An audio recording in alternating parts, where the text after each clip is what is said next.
बहुत समय पहले के इंग्लैंड के बारे में सोचो। एक ऐसा समय जब स्टोनहेंज जैसे रहस्यमयी स्मारक खड़े थे और चारों ओर सिर्फ प्रकृति का साम्राज्य था। हम इंस्टाग्राम से भी पहले की बात कर रहे हैं, उस समय की जब न तो इंटरनेट था और न ही कोई आधुनिक तकनीक। ये सेल्ट्स का समय था जो रोमन से पहले यहाँ थे। सेल्ट्स ने यहाँ अपनी अनूठी संस्कृति और परंपराओं को स्थापित किया। फिर उन रोमन्स ने सीधी लाइनों में मार्चिंग करते हुए अपने साथ नहाने और सीधी सड़कों का प्यार लाया। उन्होंने यहाँ अपने शानदार बाथ हाउस और मजबूत सड़कों का निर्माण किया। वे कुछ समय के लिए रुके, लेकिन अंततः उन्होंने अपना बोरिया बिस्तर बांधा और चले गए। उनके जाने के बाद उनके द्वारा बनाए गए कई संरचनाएं और सड़कों के अवशेष रह गए। रोमन्स के जाने के बाद चीजें थोड़ी मैसी हो गई। एक समय था जब हर जगह अराजकता और संघर्ष था। अलग अलग ग्रुप्स ने कंट्रोल के लिए लड़ाई लड़ी। हर कोई अपने हिस्से का दावा करना चाहता था। इनमें एंगल्स, सैक्सन्स और जूट्स शामिल थे। ये जर्मनिक जनजातियां समुद्र के पार से आई। वे समुद्र के पार से आए और इंग्लैंड को अपना घर बनाया। उन्होंने यहाँ अपने गांव और बस्तियां बसाई। उन्होंने देश को अलग अलग किंगडम्स में विभाजित कर दिया। हर एक ने अपने अपने क्षेत्र में शासन किया। यह लड़ाई और राजाओं और किंवदंतियों का समय था। हर राजा अपनी वीरता और साहस के लिए जाना जाता था। लेकिन फिर कुछ बड़ा हुआ। एक ऐसा मोड़ आया जिसने इंग्लैंड के इतिहास को हमेशा के लिए बदल दिया। 1066 में इंग्लैंड हमेशा के लिए बदल गया। विलियम द कॉन्करर, जो वास्तव में फ्रांस के नॉर्मंडी से था, ने इंग्लैंड पर आक्रमण किया। वह राजा बनना चाहता था। हेस्टिंग्स की लड़ाई एक टर्निंग पॉइंट थी। इंग्लैंड के राजा हेरोल्ड की मृत्यु हो गई और विलियम ने सिंहासन ग्रहण किया। नॉर्मन्स अपनी भाषा, रीति रिवाज और विचार लेकर आए। उन्होंने पूरे इंग्लैंड में महल बनवाए। ये महल उनकी शक्ति के प्रतीक थे। उन्होंने फ्यूडल सिस्टम भी शुरू किया। ये राजा के साथ शीर्ष पर समाज को संगठित करने और बाकी सभी को उसे वफादारी और सेवा देने का एक तरीका था। नॉर्मन विजय वास्तव में बहुत बड़ी बात थी। यह आज भी इंग्लैंड को आकार दे रहा है। कुछ 100 साल आगे बढ़ते हैं। यह वह समय था जब मध्ययुगीन यूरोप में बड़े बदलाव हो रहे थे। राजा अभी भी प्रभारी थे, लेकिन लोग अधिकारों की मांग करने लगे थे।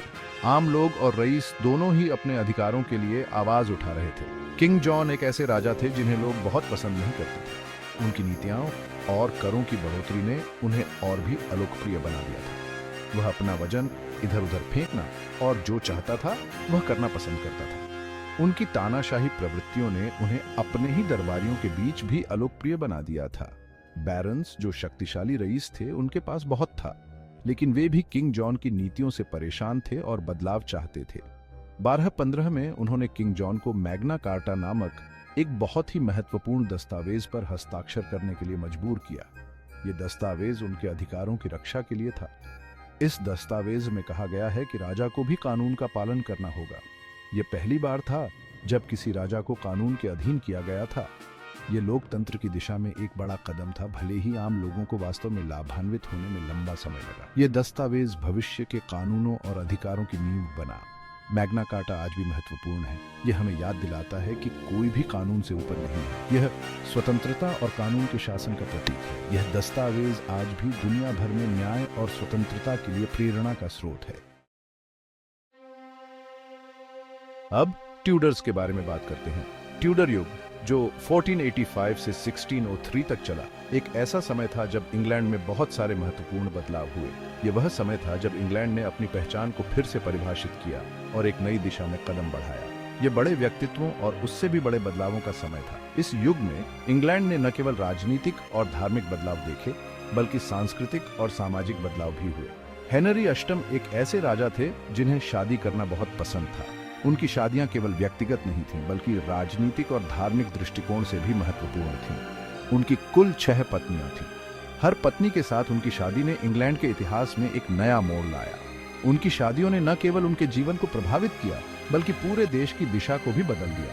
उन्होंने कैथोलिक चर्च से भी नाता तोड़ लिया और चर्च ऑफ इंग्लैंड की शुरुआत की। यह एक बहुत बड़ा कदम था जिसने इंग्लैंड के धार्मिक परिदृश्य को पूरी तरह से बदल दिया। पारिवारिक झगड़े के बारे में बात करें।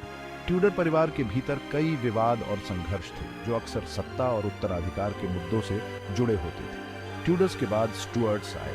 स्टुअर्ट युग भी नाटकीयता से भरा हुआ था, जिसमें कई महत्वपूर्ण घटनाएं और बदलाव शामिल थे। यह एक और नाटकीय दौर था। जिसमें गृहयुद्ध और सब कुछ था। इंग्लैंड ने इस समय के दौरान बहुत सारे संघर्ष और उथल पुथल देखे। धर्म को लेकर और सत्ता किसे होनी चाहिए, इसको लेकर बहस छिड़ी हुई थी। इस समय के दौरान इंग्लैंड में कई धार्मिक और राजनीतिक विवाद हुए।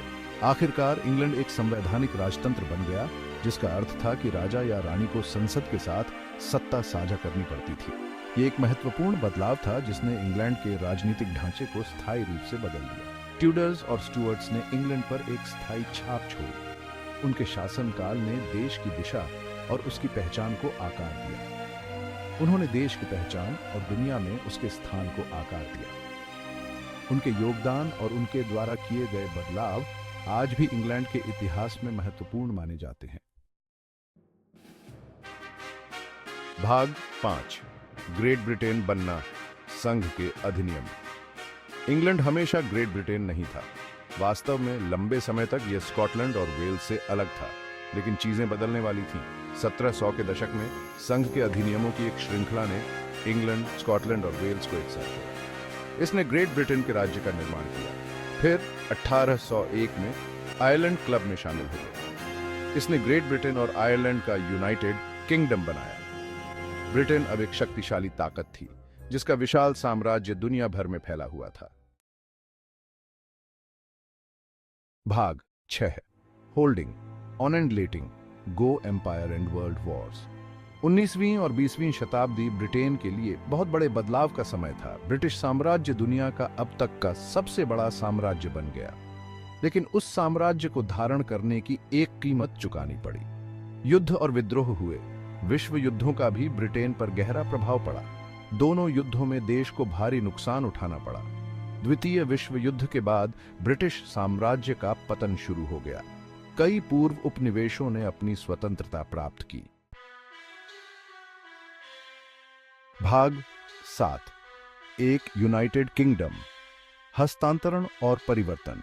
भले ही यूके का गठन संघ के कृत्यों के माध्यम से हुआ था, लेकिन इसका मतलब यह नहीं है कि यह हमेशा आसान रहा है। हाल के दिनों में यूके के भीतर अधिक स्वायत्तता की मांग बढ़ रही है। इसे हस्तांतरण के रूप में जाना जाता है। स्कॉटलैंड, वेल्स और नॉर्दर्न आयरलैंड सभी को अपनी संसद या सभाएं मिली हैं। वे अपने मामलों के बारे में कुछ फैसले खुद ले सकते हैं। ब्रिटेन अभी भी विकसित हो रहा है। ब्रिटेन के भीतर विभिन्न राष्ट्रों के बीच संबंध जटिल और लगातार बदल रहे हैं। भाग 8, UK today, A mix of old and new. तो अब हम कहां हैं? यूके आज पुराने और नए का मिश्रण है। यह एक समृद्ध इतिहास और परंपराओं वाला देश है, लेकिन यह एक आधुनिक, विविध और बहुसांस्कृतिक समाज भी है। स्टोनहेंज के प्राचीन पत्थरों से लेकर लंदन की हलचल भरी सड़कों तक, ब्रिटेन विरोधाभासों और अंतर्विरोधों का देश है। यह एक ऐसी जगह है जहां अतीत हमेशा मौजूद रहता है, वर्तमान और भविष्य को आकार देता है। इस द्वीपीय राष्ट्र के लिए भविष्य क्या है, केवल समय ही बताएगा।